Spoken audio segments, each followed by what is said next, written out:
Hello po mga friends and followers, samahan niyo po ako mag-unbox ng in-order kong boxer brief sa Lazada. So nagpa-order nga pala yung partner ko ng boxer brief niya.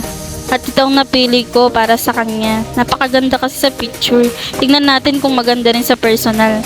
Ayan na, nabuksan ko na. Mukhang maganda naman siya. Makikita nyo nga dyan, ang ganda ng kulay. Tsaka maganda po yung tela niya, makapal po. Tapos ang ganda ng tahi.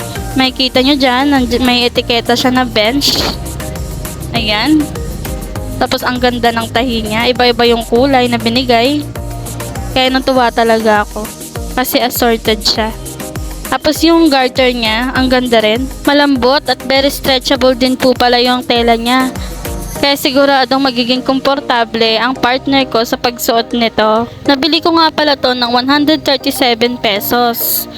Dahil wala akong free shipping voucher. Pero kung may free shipping voucher kayo, mabibili nyo lang po ito ng 108 pesos. 6 pieces na siya. Kaya kung gusto nyo rin pong bumili para sa mga loved ones nyo, lalagay ko po yung link dyan sa comment section kung saan ko po nabili. Hindi lang po, yung 50% off voucher po pala ay makiklaim lang every 12 noon. Daily po yun sa Laz Live. Kaya abangan nyo po yun. Salamat po sa panonood. Please follow, like, and share po for more videos like this. Bye!